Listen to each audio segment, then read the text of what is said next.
एक विरासत की नींव रतन टाटा का बचपन, एक नाम जो इंडियन इंडस्ट्री का पर्याय बन गया है। विनम्रता, दृढ़ संकल्प और समर्पण की कहानी। 1937 में जन्मे रतन का बचपन विशेषाधिकार और अपहीवल से भरा था। उनका शुरुआती जीवन टाटा साम्राज्य के बीच बीता। तब किसी को नहीं पता था कि यही बच्चा बड़ा होकर साम्राज्य का नेतृत्व करेगा। रतन के माता पिता का तलाक हो गया जब वह 10 साल के थे। अपनी दादी द्वारा पाले गए उन्होंने सहानुभूति और लचीलापन सीखा। यही मूल्य उनके नेतृत्व को परिभाषित करेंगे कि इनका बरखा। एक दिग्गज को आकार देना, शिक्षा और टाटा में प्रवेश। रतन के दृष्टिकोण को आकार देने में शिक्षा ने महत्वपूर्ण भूमिका निभाई। मुंबई में अपनी स्कूली शिक्षा पूरी करने के बाद उन्होंने संयुक्त राज्य अमेरिका के कॉर्नेल विश्वविद्यालय से आर्किटेक्चर की पढ़ाई की। इस अनुभव ने उनके क्षितिज का विस्तार किया, उन्हें पश्चिमी व्यापार पद्धतियों से अवगत कराया। इसी दौरान उन्होंने डिजाइन और इनोवेशन के प्रति गहरी प्रशंसा विकसित की। गुण बाद में टाटा के उत्पादों में दिखाई दिए। 1962 में स्नातक होने के बाद रतन अपने देश के विकास में योगदान देने के लिए उत्सुक होकर भारत लौट आए। वह समूह की प्रमुख कंपनी टाटा स्टील में ग्राउंड लेवल पर शामिल हुए। किसी आलीशान कॉर्नर ऑफिस में नहीं, बल्कि गर्म दुकान के फर्श पर। यह सिर्फ पारिवारिक व्यवसाय सीखने के बारे में नहीं था, यह टाटा की रीढ़ की हड्डी, मजदूरों, पसीने, स्टील को समझने के बारे में था। रैंकों के माध्यम से आगे बढ़ना, टाटा समूह में प्रारंभिक कैरियर। टाटा स्टील में रतन के शुरुआती साल अग्नि परीक्षा थे। उन्होंने एक सहायक के रूप में शुरुआत की, ब्लू कॉलर श्रमिकों के साथ काम किया, खुद को मेहनत से जुटाया। इस व्यावहारिक दृष्टिकोण ने उन्हें अपने सहयोगियों का सम्मान दिलाया। उन्होंने उसमें एक ऐसा नेता देखा जो अपनी आस्तीनें चढ़ाने और उनके साथ काम करने से नहीं डरता था। उनकी तेज बुद्धि और समर्पण पर किसी का ध्यान नहीं गया। वह टाटा समूह के भीतर तेजी से आगे बढ़े और उन्होंने चुनौतीपूर्ण भूमिकाएं निभाईं।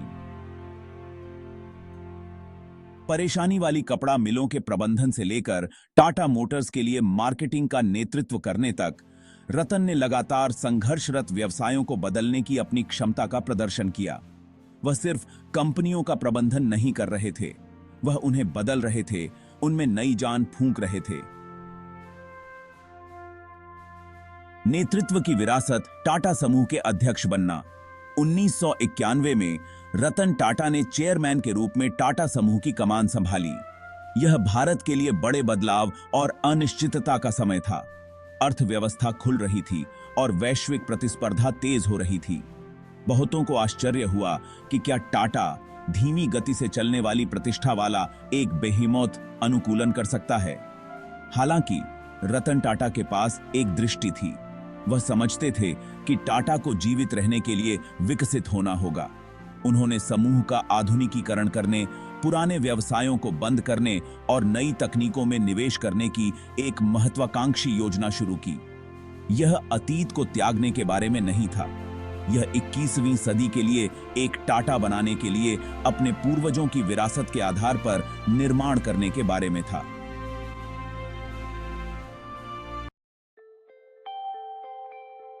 भाग 5, एक वैश्विक दृष्टि, टाटा के क्षितिज का विस्तार। रतन टाटा के नेतृत्व में टाटा समूह में नाटकीय परिवर्तन आया। अधिग्रहण उनकी रणनीति का एक महत्वपूर्ण हिस्सा बन गया।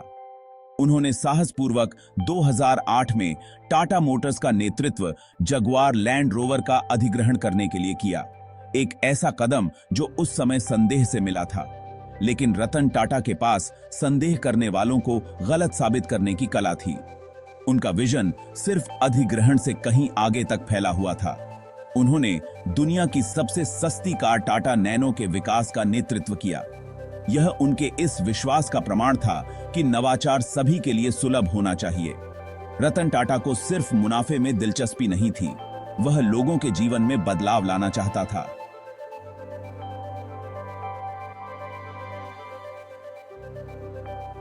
हालांकि व्यावसायिक रूप से उतनी सफल नहीं रही, लेकिन उनकी महत्वाकांक्षा और सामाजिक चेतना का प्रतीक बनी हुई है।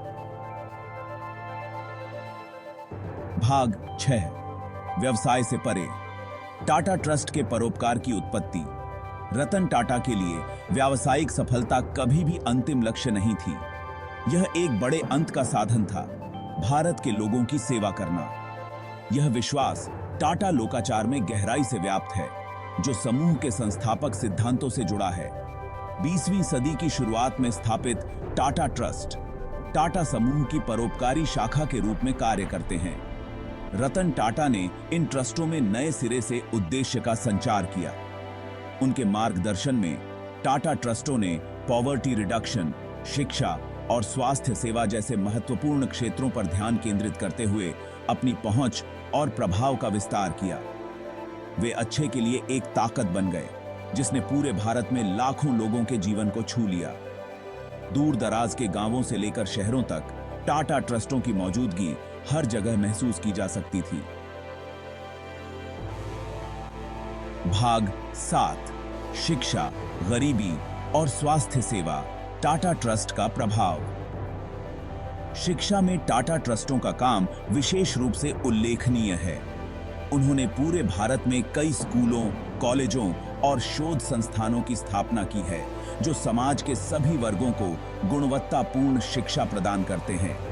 रतन टाटा का दृढ़ विश्वास है कि शिक्षा ही गरीबी के चक्र को तोड़ने और आने वाली पीढ़ियों को सशक्त बनाने की कुंजी है। उनकी पहल परंपरागत शिक्षा से परे है। टाटा ट्रस्ट व्यावसायिक प्रशिक्षण और कौशल विकास को बढ़ावा देने में भी सबसे आगे रहे हैं। युवाओं को रोजगार सुरक्षित करने के लिए साधनों से लैस करते हैं। हेल्थ केयर में उन्होंने अस्पतालों की स्थापना की है, कैंसर अनुसंधान किया है और विशेष रूप से बच्चों में कुपोषण से निपटने के लिए पहल की अगुवाई की है। भाग 8 आपदा राहत और राष्ट्रीय आपात स्थिति। टाटा ट्रस्ट की त्वरित प्रतिक्रिया। टाटा ट्रस्ट राष्ट्रीय आपात स्थितियों पर प्रतिक्रिया देने के लिए हमेशा तत्पर रहे हैं। 2004 की सुनामी या गुजरात भूकंप जैसी प्राकृतिक आपदाओं के दौरान टाटा ट्रस्टों ने संसाधनों को जुटाया और प्रभावित लोगों को तत्काल राहत प्रदान की। उनके त्वरित कार्रवाई ने अनगिनत लोगों की जान बचाई और संकट के समय सांत्वना प्रदान की। कोविड-19 महामारी के प्रति उनकी प्रतिक्रिया ने उनकी प्रतिबद्धता का उदाहरण दिया। टाटा ट्रस्टों ने स्वास्थ्य सेवा के बुनियादी ढांचे को मजबूत करने, चिकित्सा आपूर्ति प्रदान करने और कमजोर समुदायों का समर्थन करने के लिए लाखों का दान दिया। उन्होंने परीक्षण प्रयोगशालाएं स्थापित की, वेंटिलेटर प्रदान किए और वैक्सीन अनुसंधान को निधि दी, जो वायरस के खिलाफ भारत की लड़ाई में महत्वपूर्ण भूमिका निभाते हैं।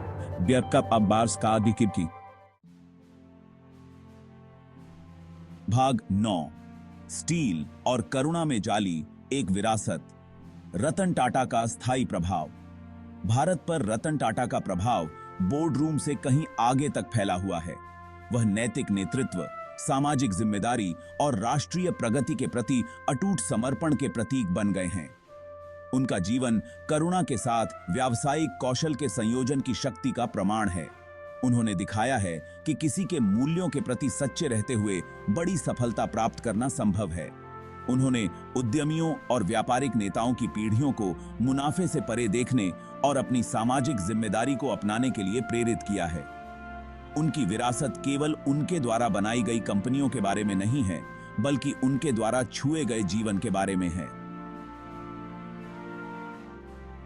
भाग 10 एक की शक्ति।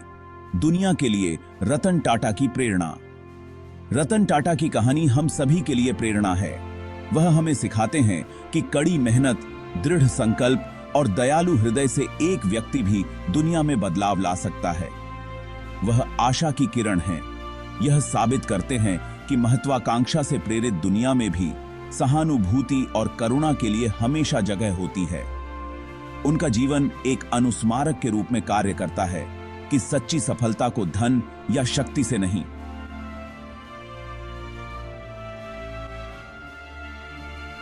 बल्कि दुनिया पर पड़ने वाले सकारात्मक प्रभाव से मापा जाता है। आइए हम सब रतन टाटा के मूल्यों को दर्शाने वाले जीवन जीने का प्रयास करें। ईमानदारी, सेवा और दुनिया को एक बेहतर जगह बनाने के लिए अटूट समर्पण का जीवन।